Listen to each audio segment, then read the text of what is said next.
So today we are here to talk about driving the product development life cycle with storytelling. So there we go. Our agenda, I'm going to talk a little bit about what storytelling is and why it's a powerful tool in your product toolkit. And then we're going to spend the majority of the time actually talking about how storytelling can help you succeed at every phase of the product development life cycle. And then we'll leave some time at the end for questions. So a little bit about me. My name is Tara Wellington. I am a Senior Director of Product Management at Bill. And I have had a couple different product roles. I worked at GoDaddy for about 8 years. I spent a couple years at PandaDoc.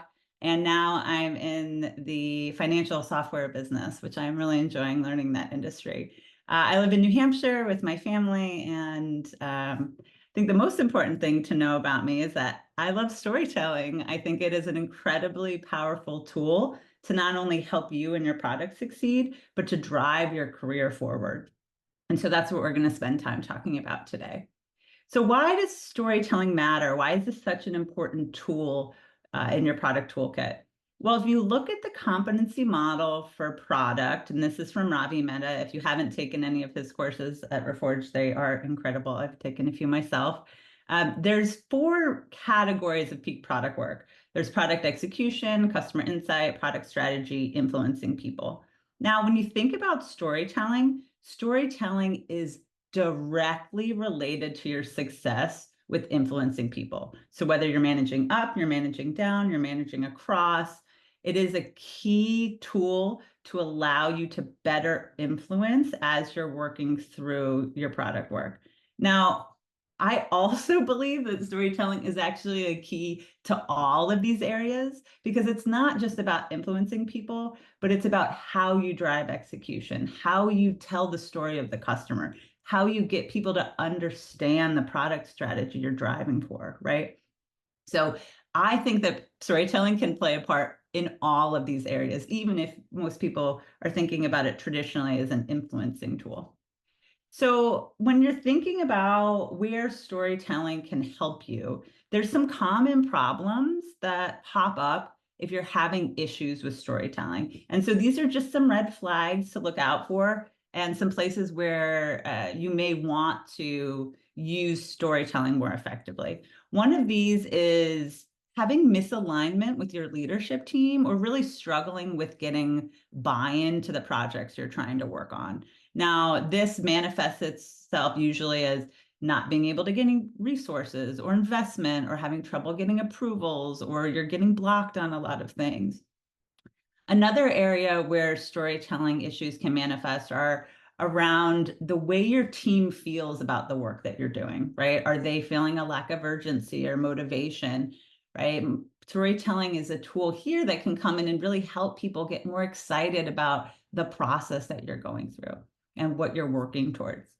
And then lastly, if you're really just buried under dependencies and misalignment of stakeholders, and you're having trouble just making steps forward due to the matrix nature of the work that you're doing, storytelling is another really powerful tool that can help you unblock dependencies, working with teams, and build confidence in the work that you're doing. So what do people usually get wrong about storytelling? I think the 3 biggest areas where I see people having a misconception about storytelling. One is that they really underestimate the power of it. They think that it's something that is important, but not as important as the key work that they're doing, right? So they're like, should I be writing this PDR, or should I go spend some time thinking through storytelling, right? And so they deprioritize it. But actually, storytelling is one of the things that can make all other parts of your job easier. The next big category is this idea of storytelling being kind of fluffy, right? It's this, marketing language, or you're just trying to zhuzh something up in a way to make it seem fancier than it is, right? But storytelling can be really fact-based. It can be really simple, really direct, and really help bring clarity to what you're working on. And then lastly, and I think this is the biggest misconception about storytelling, is that people think that storytelling is some inherent skill that some people have and others don't, right? It's something that that person is a gifted storyteller and I am not, right? Or maybe it's just for extroverts and I'm an introvert. Well, storytelling is actually a skill. It's like any other product skill that anybody can learn and anybody can employ to help drive success for themselves and their business. So why does storytelling work? What is the magic behind storytelling that makes it such an effective tool? Well, one, storytelling takes an idea. It takes something that is inherently ephemeral, and it can bring it to life in a way that makes it feel real and feel tangible, right? It also uses emotion to connect what you're saying to your audience, right? It brings the audience on a journey that helps them feel like they're part of it. Storytelling can also bring clarity to really complex ideas, right? You can simplify them down to make it so that anybody can understand and get on board. And then lastly, it drives believability, right? The content you choose to use, the data you choose to use to build your story is taking somebody from a state of not believing to a state of believing, right? These are the things that make storytelling really powerful. We're not going to dive into all this today. We don't have time. But if anybody wants to get a really deep dive on all these parts of storytelling, I suggest the storytelling course that kicks off on October 21st. Now, let's talk about storytelling's role in the product development lifecycle. Now, for folks who are not familiar with the product development lifecycle, there are a lot of different versions of it. I chose a sort of simplified version of it here, which essentially is 4 steps. There's your discovery phase, your planning phase, your execution phase, and then either your iteration or your close phase. Now, in each of these phases, there's different things that you're trying to do for your product, right? When you're in the discovery phase, this is all about validation of the customer problem. What is the business opportunity? What are some early hypotheses, right? Can you get people on board with what you're trying to develop a point of view around? Then you have your planning phase, right? This is about, okay, you've got everybody aligned that we want to work on this, but what are we actually going to go do, right? So this is defining your scope, creating your prioritization, getting your solutioning understood, right? Building those roadmaps, defining your dependencies and milestones. And then you have your execution phase, right? You're building, you're testing, you're launching, you're iterating, right? And then lastly is your iteration phase, which is, okay, what is working, what is not working? How do we want to move forward? What do we want to change? Do we want to stop? Do we want to push in a different direction? Now, how does storytelling play a role in this? Well, at each of these stages, you're trying to execute something different. And so your story is going to play a different role at each of these phases. So when you're in your discovery phase, this is about you trying to understand, explore the problem, make sure you're trying to develop a clear point of view around what you want to do. But it's also the point in your story where you're trying to gain buy-in and support for investing in this work, right?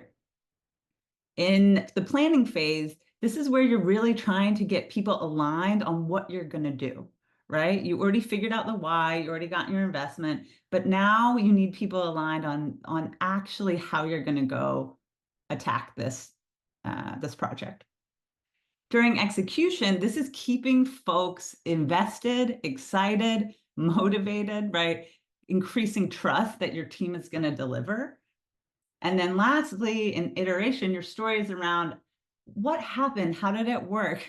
What was the success? What was the failure? What are the next steps that you have? So your story has a different purpose at each of these phases. So what storytelling can do is it can help you adapt to each of these phases of the life cycle so that you can get the most out of each phase, right? So this is all an exercise of adaptation, right? So you have a story, how are you going to adapt it for each phase? Now, there's 4 main steps to adaptation. I'm just going to go through these quickly, and then we're going to review how this works in each phase. 1, you have to understand who your audience is because it changes at each phase. You need to understand what your audience cares about. What do they want to hear from you to drive trust, to drive believability, to drive clarity at each stage?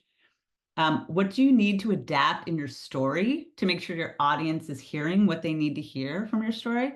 And then how do you want to communicate that? Because your communication approach may actually change at each phase of that life cycle. So let's go into each of the phases.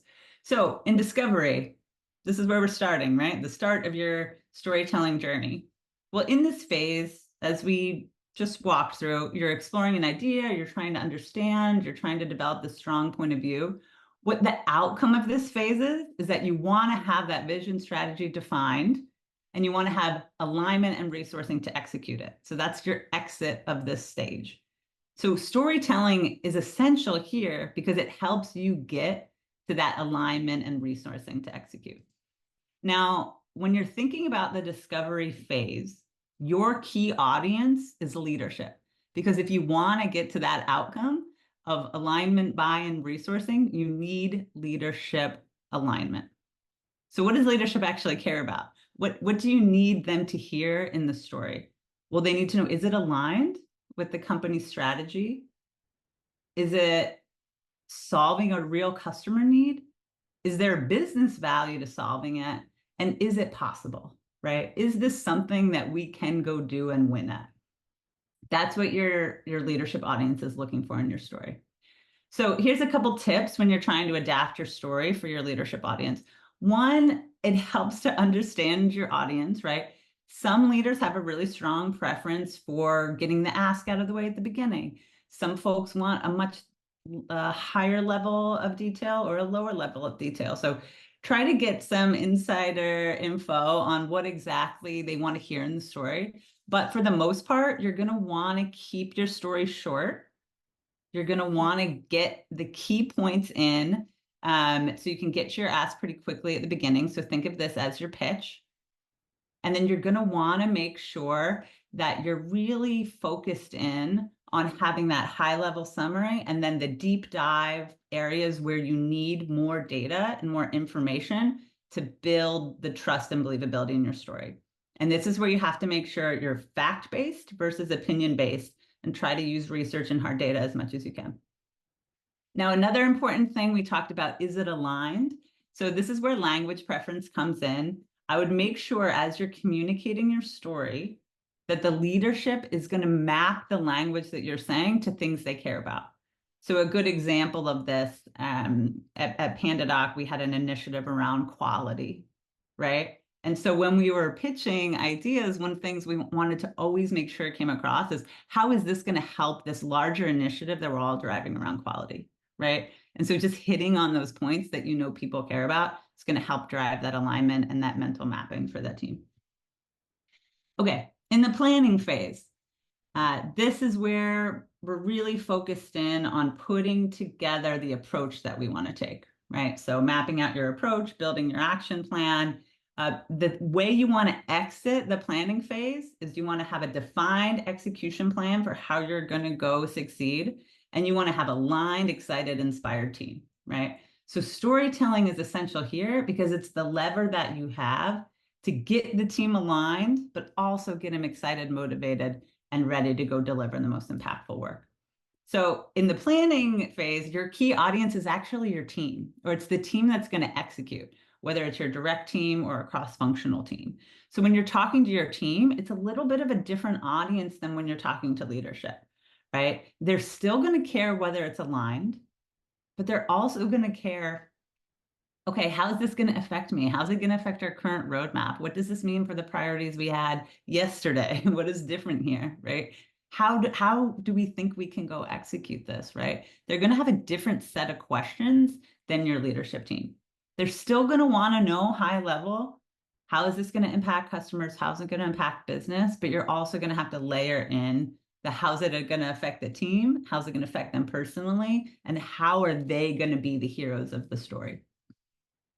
So when you're adapting your story to a team, right, keep in the back of mind that they're going to want to have their own career growth as well, right? So how's it going to impact them in their career? But also think about the ask that you have from them. The ask for your leadership is really around, okay, resourcing, buy-in, alignment. The ask for your team is going to be different, right? You're asking them to go do the work. you're going to want to make sure that you give them enough information and then enough clarity in that ask so they know how to move forward. Now, you're not going to have a full execution plan defined when you go talk to your team for the first time. The goal is that you would build that with them, but you can have some high level ideas like, okay, what are some hypotheses? What are some of the things that we know? What are the things that we don't know? What are the things that need definition? And what do you want your team to come in and support and do? And then that last one that I already mentioned, this impact to current work, right? You're going to want to make sure there's clarity on what's starting, what's stopping, what's continuing, because nothing's going to piss your team off more than if you come with a brand new plan that they now have to deliver on top of a plan they already have to deliver, right? So you have to make sure you're rationalizing with the existing work. Okay. Now, when you're in execution, this is where your storytelling changes a little bit. This is not a pitch moment. This is not, here's what we want to do and why. You've already had those conversations, right? You're already building, you're already testing, you're working on your launch plans. Your goals are really around, okay, let's get this out. Let's learn. Let's make sure we're moving from an idea to something that's tangible and delivering customer and business value. So what storytelling is doing here, it's keeping visibility in the project high, it's keeping interest in the project high, and it's building trust that your team can deliver, right? This is the point where you're saying, you put faith in our team, you gave us resources, you told us to execute, and we're going to show you how we're making progress and making success out of that. Sorry, I don't know why that went backwards. Okay. So when you're in execution, your key audience are your stakeholders, right? These are the people that care about the success of this project. So this may be a mix of some leadership folks who invested and they want to know how it's going. It may be dependent stakeholders who are dependent on this work to succeed, or it may be dependent stakeholders who you're dependent on and you need to get trust high with them. So what they're going to care about at this phase is it on track? Is it going well? Is what you said going to happen happening, right? And if not, where are we blocked? What do we need to do? Do we need to pivot? What are we learning, right? And so even though these are different questions than your pitch story, you need to have that thread of continuity, right? What did you set out to do? Is that happening? And if not, what's changing, right? So a couple things you can use here. One tool I love is the 4 C's of communication, right? Make sure you're communicating consistently, you're communicating concisely, you're communicating clearly, and you're being collaborative, right? And so this is making sure people know when and where they're going to get their updates. Make sure that they have a summary so they can quickly understand where the project's at. Make sure you have a very clear ask if you need something from folks, and make sure you give people a chance to have a two-way communication. And it's not just you shouting from a megaphone. So I just had a quick template in here. This is one that I really like to use. I use this on 3 projects that I'm running right now at Bill. But you have your idea of what decisions were made, what's the current status, what risks there are. You have your phases. You have your wins, learnings, and blockers, right? You're not having to reiterate the overall story every time, but make sure that there's continuity as you're pushing out your updates so people can understand the path, the journey that you're on. Okay, and that brings us to iteration.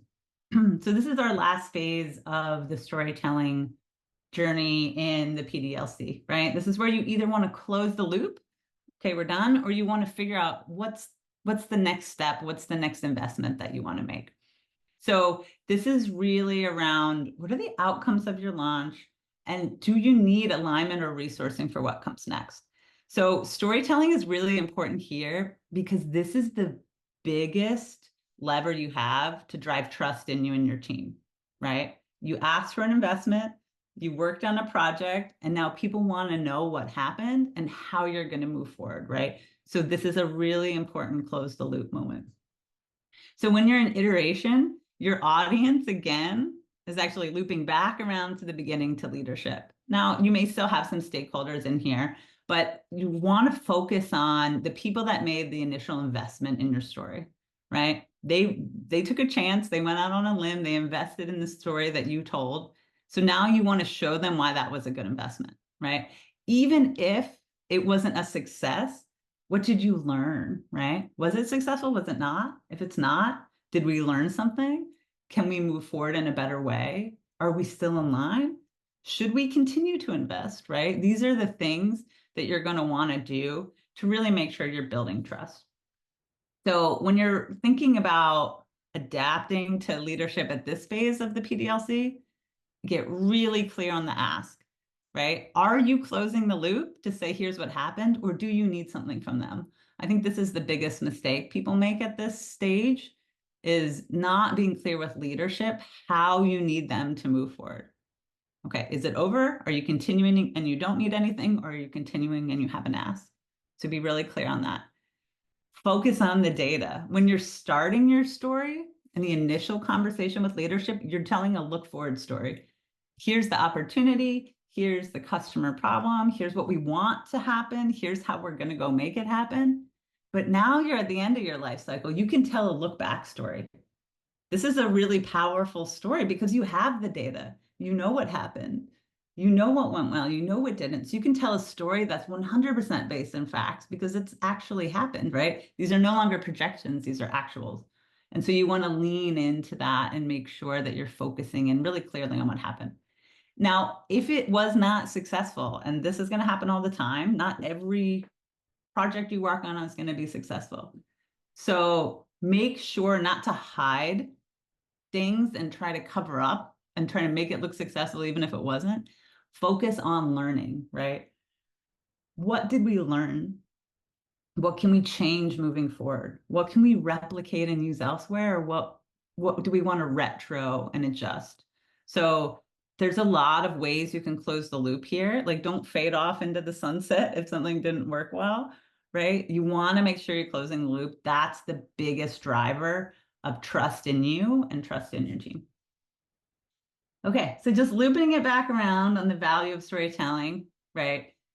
We know those challenges we talked about at the beginning, but if you're using storytelling effectively at every single stage, it makes buy-in so much easier at the discovery phase, right? It's making motivation and urgency for your teams easier during your planning and execution phases.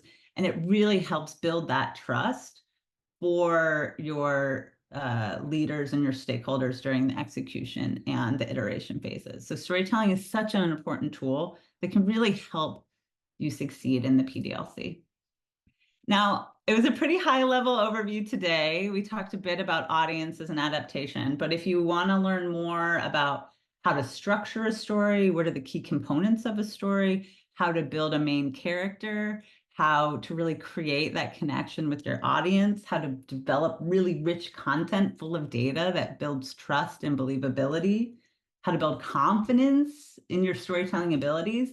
We cover all of that in the course, and it would be an honor if you came and joined us. So thank you, and I'm happy to take any questions if folks have some time. Awesome. Thank you so much, Laura. So we've got a few questions that have been submitted. I'll start off with the one that's been most upvoted. How do you go about storytelling when it's not even a strategic focus for leadership, but it should be? Oh, this is a great question because there's a couple different types of storytelling, right? Here's how I'm supporting you and your goals, right? Here's how I'm creating strategy and goals, right? If there is an absence of one. And then here's how you should change your strategy and goals, right? And when you're in a change situation, it can sometimes be the hardest because you're having to take somebody's strongly held belief and adjust it, right? And so what you don't want to do in these situations is get into a battle of opinions, right? There's no winning in a battle of opinion. What you have to do is you have to really focus in on your fact base, right?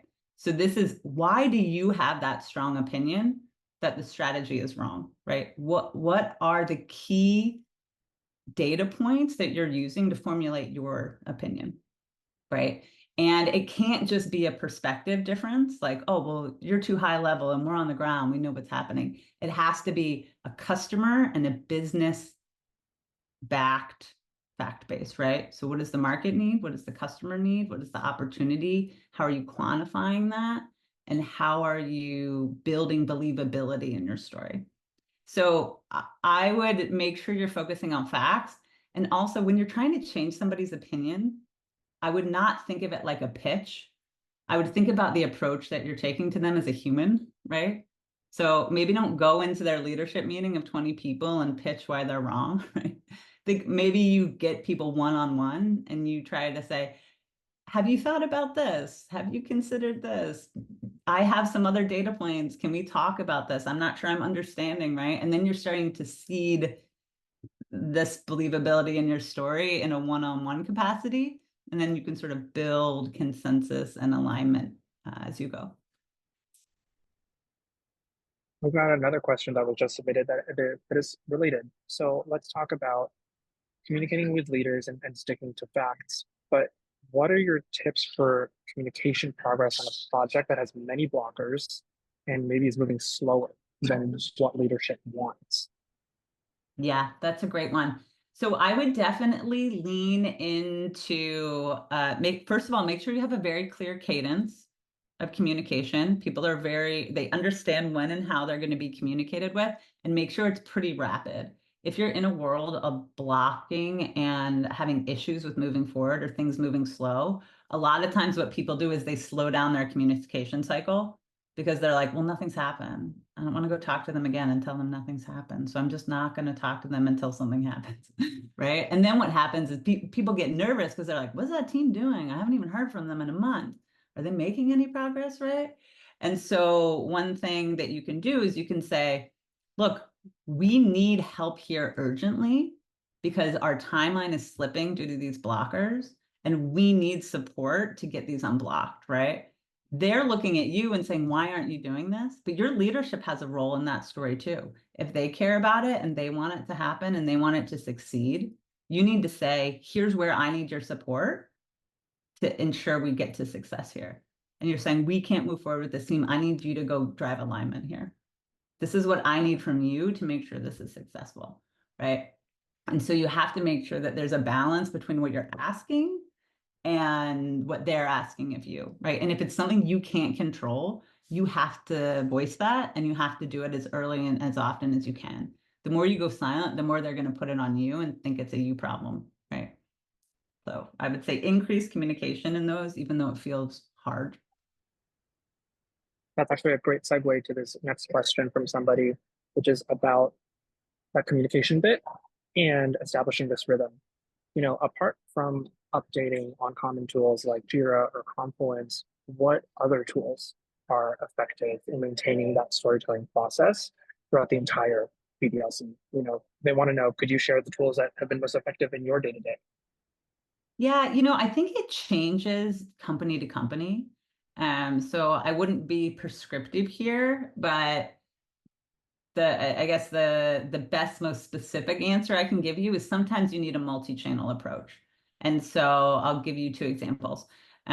One large project I was working on at GoDaddy, we were revamping GoDaddy Pro. We had a pretty large team working on it. We were giving weekly updates. So what we did is we had two different Slack channels. One was a working team Slack channel that had only the folks on the ground day to day. So we had one update that went to them. We had a stakeholder leadership channel on Slack that we updated weekly. We had a separate, very specific communication that went to them. And we also had an email chain that went to a broader group. And that was because the two main communication channels that had our audiences were Slack and email. Now, when I went to PandaDoc, we were working on that quality initiative. Nobody ever read their email. If I sent an email, nobody would see it. Like it was useless. So we focused on Slack, but one of the problems we have with Slack was that there was so much noise and people weren't always checking in and seeing the updates. So we actually had, I can't remember if it was bi-weekly or monthly, but we had like stakeholder meetings where we actually did a live read of progress. So we put it on their calendar and said, you're going to get an update on progress and get a chance to have your voice heard and give your opinion on a very specific cadence. And so sometimes you need to just grab calendar time to get people's attention. if you're not getting any traction in some of the other traditional channels.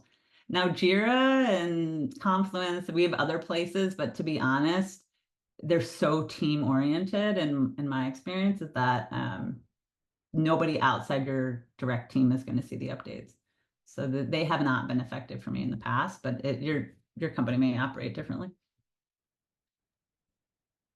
Going off of that, based off of your own experience, are the channels you had success with primarily been project based versus team based, or is it a mix? What does that look like?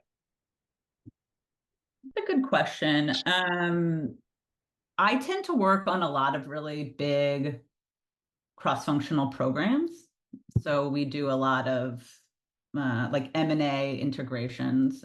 We run a lot of like the quality initiative I mentioned at PandaDoc, or the GoDaddy Pro revamp, right? Like these had like 20 teams involved. So in those cases, if you have a cross-functional group, especially if your stakeholders are cross-functional, I would think about it programmatically.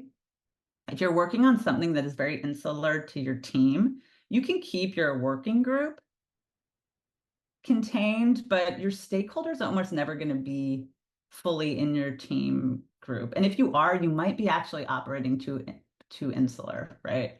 And so I would think about having a project-based channel. Actually, a good example of this right now at Bill, one of the teams that I lead is Sync, and they have a whole bunch of Sync channels where they work, right? There's Scrum levels, there's like cross Sync, because we have multiple Scrum teams within Sync.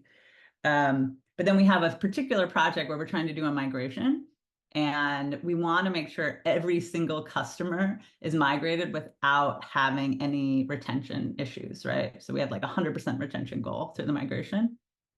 We even created a separate program channel for that project because it had a lot of eyes on it and there were a lot of stakeholders who wanted to monitor it. And so adding people to all the team channels, there was just so much noise in those channels, it didn't make sense. So we did create like a hyper focus because people wanted to be updated on that particular project. So we've got an interesting question here from somebody that details actually a project that they're working on right now. So for context, they're working on some new UX improvements that make sense from a usability POV, but they don't have metrics yet. So they're still working out what success metrics for this feature will look like. So they can't precisely say, that X improvement moved Y metric. Do you have any tips for storytelling in cases you don't have the data? And how else can you sell the idea to the team and leadership? Yeah, I actually have an artifact on this. If somebody wants to go find the design system strategy in Reforged, I have like a 24-page design system strategy when we had like no metrics. So that's a good example of it. And there's a lot of times where you just intuitively know there's a problem that needs to be fixed, and you're hearing feedback from multiple channels and you can't find a clear way to quantify it, right? But it doesn't mean it's not worth investment, right? So there's a lot of ways you can build believability in your story outside of 80% of people are pissed about this, right? I would think about the different types of data you can have, right? So there's customer data, right? Or your product data, where people are coming in and like having an issue with something. And you can say like, okay, this is failing, this is not working, right? So you have your product data. You have your customer data, and you can have quant and qual customer data. So you can do 10 interviews to get qualitative, and then you can run a survey to drive something more quantitative. But you can also think about market data, right? So if you're talking about usability, maybe it's like, okay, well, we're understanding that in the market, people who are investing in usability get some X amount of return, right? This is an argument we made on design systems a lot, because it's hard to prove the value of consistency and good modern design, right? So you can use industry statistics that can help a lot. The other thing you can do is you can ask your sales team to add in their win-loss reports customer experience. This is something that we have at Bill, and it's amazing because we can actually see what percentage of business are we losing because people are like, it's ugly, or I don't like it, or I can't figure out how to use it. So there's a whole bunch of different types of metrics you can use if you don't necessarily have the exact product instrumented metrics that you were hoping for, right? So I would just try to be creative about, think about it less as like, I need a data point, and think about it as, how can I increase believability in my point of view, right? And what are the channels and ways you can do that? I'll Here, see you remind me, in what the was the name of, link. I see some people in yeah, chat. what was the name of the artifact you're calling out? Because I'll look for the link to share it with folks. The design system strategy. Design system Sure, I strategy. can find it somewhere. The one at Bill, right? Yeah, Bill, design system Yeah, strategy. Somebody there we found it. go. Thank you. There we go. Awesome. So we got another question here that is about how teams like data science, engineering, and design can better communicate with PMs to introduce new product opportunities to adopt. So the question is like, say, for example, how can a data science team effectively present to convince PMs of the potential of a new idea? Yeah, actually, I think all of the storytelling tools and techniques we covered today, as well as everything in the course, you do not have to be a PM to implement. Anybody can use those tactics in any role. So what you're doing is you're saying, look, I have an opinion, I have a point of view, and I want to tell you why you should have the same point of view as me. Right? That's essentially what you're doing. So the audience will change, but you can, the core components of your story, the core things you're trying to get across will hold the same, right? When you're talking to a PM, you actually, it might be easier because they understand the structure of, okay, what's the business value? What's the customer value? How are you going to execute it, right? Like they're going to have that mindset. So I think following those same steps still makes sense. It's not actually, like we say it's product specific because I'm a product person and we're for educators to product people, but anybody can use those storytelling techniques, to be honest. Now, what are your tips on striking the right balance between a short, high-level update and a more detailed one on regular review call with leadership? Great question. There's a bit of a joke at Bill that like I like to write 24-page long strategies. So you can see in the design system one, brevity is not where I start. But what I usually do is I like to go deep first. So, okay, what is the depth of what I'm trying to say to make sure I have a clear, in-depth understanding of what I'm trying to push forward, right? Like, I don't want to push something that I haven't researched, that I don't feel strongly in, that I haven't explored all of the risks, all of the opportunities, all of the drawbacks, right? And so I do start by going deep with a written document like that. But then I go all the way up the chain, right? So we start with that in-depth document, then stick an executive summary right at the front, which you'll notice in that document, it has it. And then you can say, okay, for every audience, I may need a different form factor, right? When we were working with our CTO, he wanted to go really deep on this topic. So actually walking him through that document was really valuable because he really cared about that. But our CPO at the time was like, dude, give me the TDLR. I'm not reading this thing, right? We had like 5 slides that we had for her that we put together, right? And then we had the broader design audience. We had like a 20-slide deck for them because they wanted to get into the details, although they were not interested in reading a 24-page document. We walked them through. And then we had a mini pitch for the VP level. And then we had a mini pitch when we went really broad. And so it's the same story, but you make different form factors on top of it to match to your audience.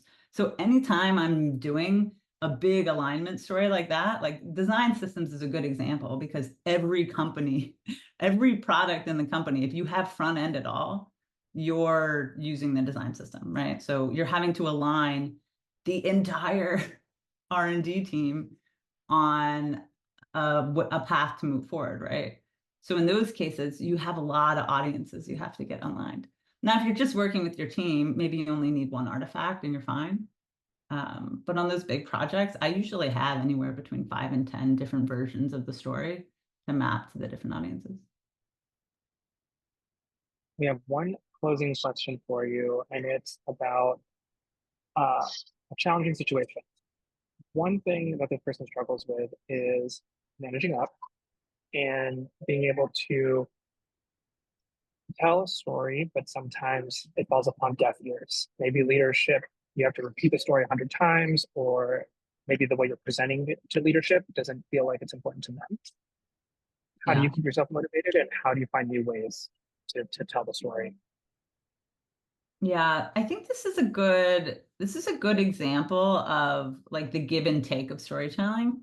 So storytelling is an incredibly powerful tool. It is not a magic wand that's going to make a completely irrational, disengaged human into a rational, engaged human. There are just some times where you're like, okay, this is a people thing. Like no amount of storytelling is going to fix this. Um, Setting that example aside, if they are a rational, engaged human and you just need to find the right path, I would start by focusing less on what you're doing and more on what they're saying. Like, what do they keep talking about? Like, what are they interested in? What are they focused on? Like, what are the things that they're being held accountable for? So, how do you connect your story to what they care about? Right. And so, this is something that, like, again, like back to the very first question of like, is this start from scratch? Is this a change management thing? Right. Try to understand their motivation and then adapt your story to things that are going to motivate them, right? So maybe you're trying to pitch a mobile strategy, right? But that person is hyper focused on revenue growth. And they're like, mobile doesn't drive revenue. Like, stop talking to me about this. And you're like, but you have to pay attention to mobile, but you have to pay attention to mobile, right? There's a couple ways you can handle that. One, you can say like, okay, what are some ways we can have our mobile strategy drive revenue? And then they'll care about it. Or maybe you can say like, okay, our team is working on this revenue driving, and we also want to pair it with mobile as one of the channels, right? And so you're telling the same story, but you're tweaking it so it's packaged in a way that they're going to be like, okay, I should care about this. The only other thing I would call out is that it may be the case that you're trying to sell a story that is not aligned or it is not um, in the best interest of the company or the customer. So be really clear in your own truth of like, why do I want this story to happen? Do I really believe this is the best thing? And what data do I have that's making me feel like this is the best thing? And start from there. And then if you still have that conviction, then share those things that are giving you that conviction with your leader, right? We got one last question just submitted. Do you have time for Yeah, another? happy to say. Okay, we'll make this the last one. What are the best tools to aid storytelling, especially for leadership updates and weekly cross team syncs? And as a follow-up, how do you influence a large execution team, especially stakeholders not in your org, to write down their updates? This is such a good question. I was actually just having a conversation yesterday with somebody on our team. I thanked them. I said, thank you for harassing everybody for 2 weeks to get their updates in. And he was like, thank you for thanking me for that. I thought it was a task that nobody ever noticed. And I was like, I noticed. Because sometimes, like, just the repetition and the annoyance is what you have to do. And it can be kind of frustrating, but what I do is I actually put Slack reminders in for myself, or I like schedule them ahead for a bunch, be like, did you get your updates? We can't have this meeting without your update. We're having to share this and everybody's going to have it, but you. So there is just some kind of pestering that you'll have to do on those more regular ones, especially when you're running those large cross-functional meetings. I run a lot of large cross-functional meetings, so it's something that I'm very used to. Another thing I would call out is just social pressure. If people are not submitting, like you can call them out on the call and be like, we never got your updates. Can you give us your update now live on the call? Because we're gonna have to pause and get yours live. Like there's just some things you can do. People are like, oh shoot, I better get mine in next time. Um, as far as tools, I saw somebody post Tailspin. I've never used that before, but that could be a cool one. I guess I'm just a little old school. I use Slack for almost everything. Just automate messaging in Slack. And sometimes we have program managers that lead and that handle all of that. Sometimes I have to do it or somebody on my team's doing it. I do think that it is an important, like,